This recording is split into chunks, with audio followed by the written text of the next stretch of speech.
कोकिला लता मंगेशकर का इंदौर से गहरा नाता रहा है। स्वर्गीय लता मंगेशकर का इंदौर को लेकर एक पुराना वीडियो सोशल मीडिया पर जमकर वायरल हो रहा है, जिसमें वह बता रही हैं कि वह जब भी इंदौर आती थी तो उन्हें परिवार के साथ बहुत अच्छा लगता था।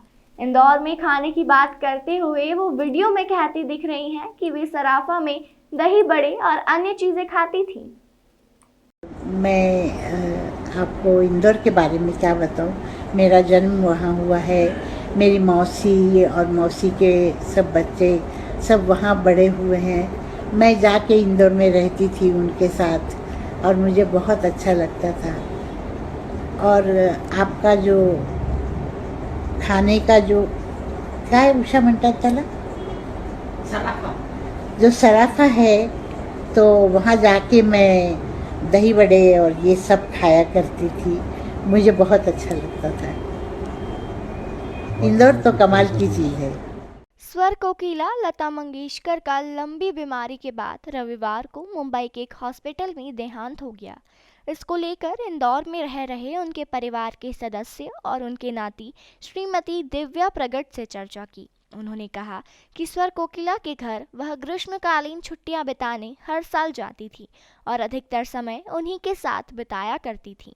आज उनके चले जाने से मन बहुत दुखी हो गया है। उन्होंने बताया कि इंदौर से लता नानी का गहरा नाता रहा है और जब भी इंदौर आना होता था तो वह उनके घर ही रुकती थी। साथ ही उन्होंने बताया कि एक बार की घटना से नाराज लता नानी फिर लौटकर इंदौर नहीं आई।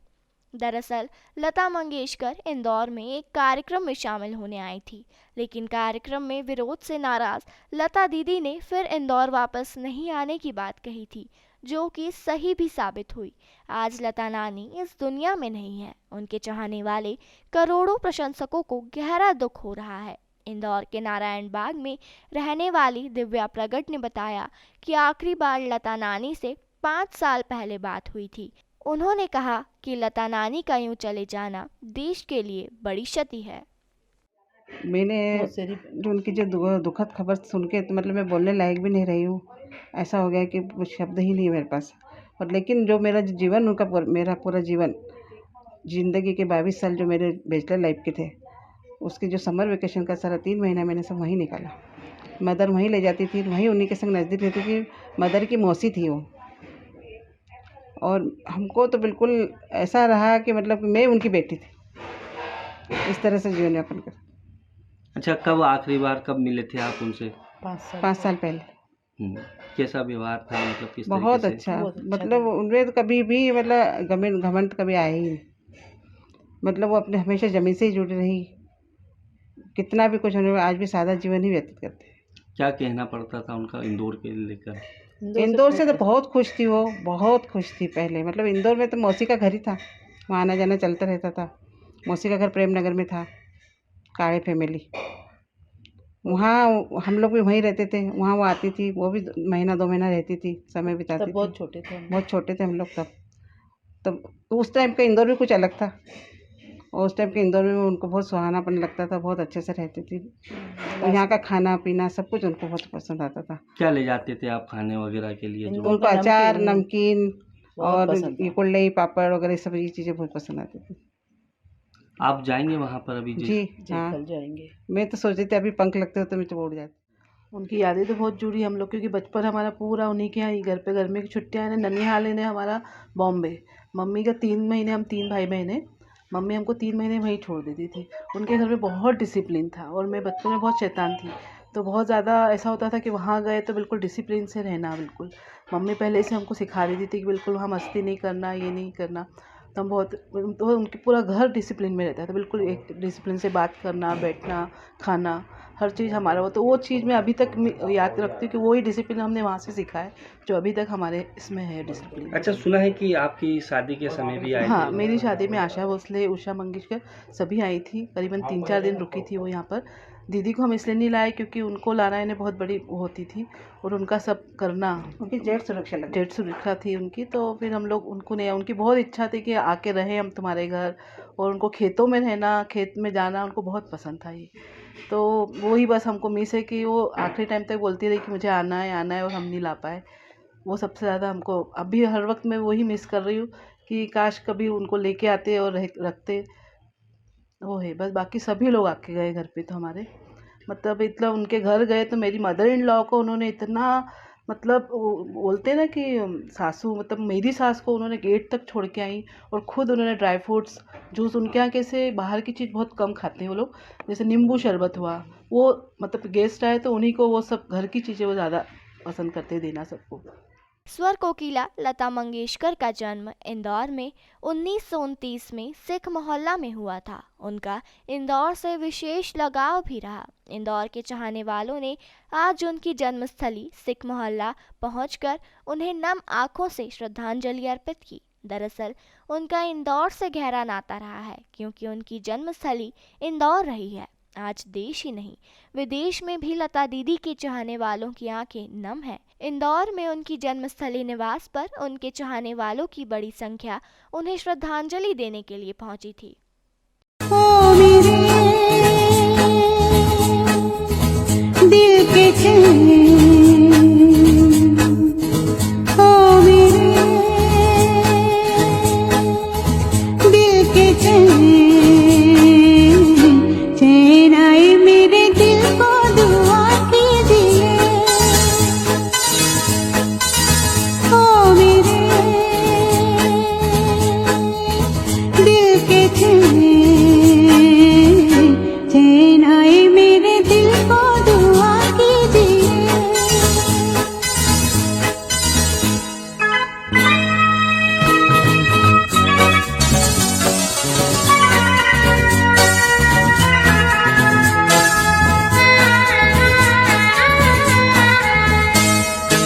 अपना ही सारा देख के तुम जाने जहाँ शर्मा गए।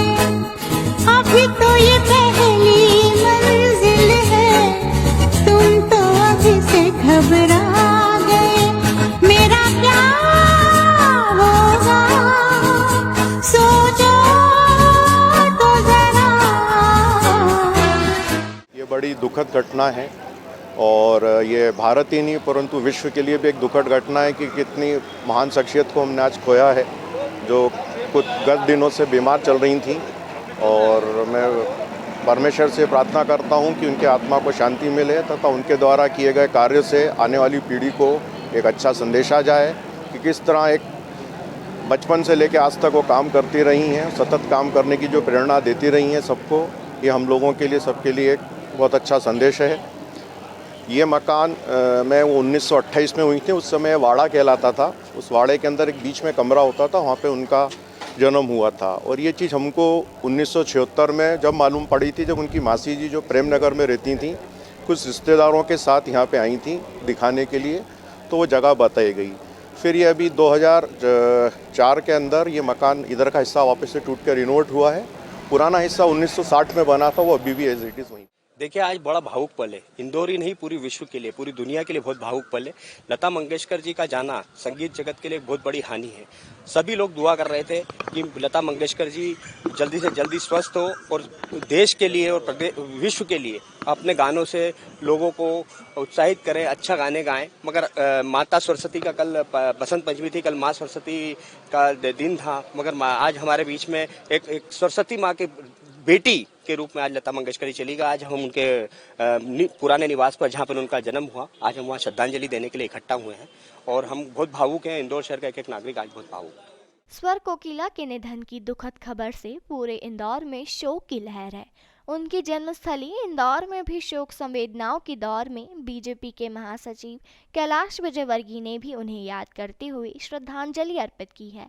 कैलाश विजयवर्गीय ने शोक संवेदना व्यक्त करते हुए कहा है कि उनके गीत आज भी अमर है। वर्षों पहले उनसे मुलाकात कर इंदौर आने का आग्रह भी किया था, लेकिन किसी कारणवश वे इंदौर नहीं आ पाई थी। आज वह हमारे बीच में नहीं है, लेकिन उनकी आवाज़ और नगमे आज भी गुनगुनाए जाएंगे और कल भी गुनगुनाए जाएंगे। लता दीदी का जाना हम सबके लिए बहुत दुखद घटना है।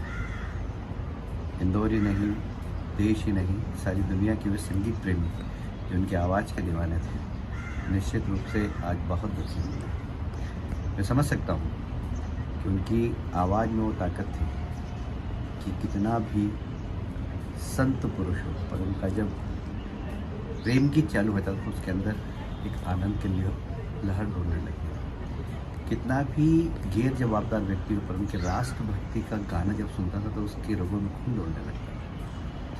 कितना भी बेदर्द व्यक्ति हो, पर जब उनके दर्द भरे गीत सुनता था तो उनकी आंखों में आंसू आ जाते थे। ये उनकी आवाज़ की ताकत थी। लता जी का शरीर हमारे बीच में नहीं, पर उनकी आवाज़ जिंदा रहेगी, हमेशा जिंदा रहेगी, जब तक ये धरती है, जब तक जिंदा रहेगी। हम इंदौर के लोग बहुत दुखी है इसलिए कि वो इंदौर की बेटी थी।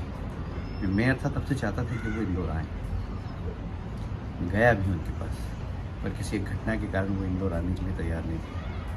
हम सब इस बात के लिए दुखी हैं कि वो इंदौर की बेटी होने के बाद भी अपने अंतिम समय में इंदौर नहीं आई। हम उनका स्वागत नहीं कर सके, हम उनका अभिनंदन नहीं कर सके। पर लता जी का जाना एक भारत के लिए नहीं, पूरे संगीत की दुनिया के लिए बहुत दुखद है। मैं उनके चरणों में विनम्र श्रद्धांजलि अर्पित करता हूँ। उनकी आवाज़ दुनिया जब तक रहेगी तब तक जिंदा रहेगी।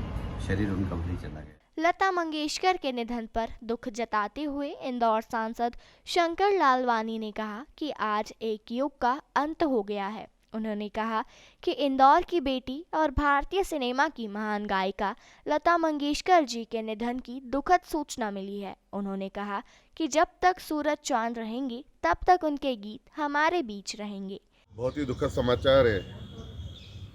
स्वर कोकिला आदरणीय लता जी हमारे बीच में नहीं रही। उनका जन्म इंदौर में हुआ था और उनकी याद चिरस्थायी करने के लिए हमने जो उनका जन्म स्थान है उस पूरे सड़क का नाम उनके नाम से किया। उनके बारे में जितना कहें उतना कम है। हमारे देश के संगीत में और खास करके हर क्षेत्र में उन्होंने संगीत के क्षेत्र में जो काम किया है वो हमेशा जब तक सूरज चांद रहेगा तब तक उनके गीत हमारे बीच में रहेंगे। शारीरिक रूप से भले वो हमारे बीच में नहीं हो, लेकिन गीतों के रूप में हमेशा वो हमारे बीच में रहेगी। मैं मेरी ओर से, इंदौर की जनता की ओर से उनके चरणों में श्रद्धा सुमन। Bureau report, Khabarkosh news, Indore.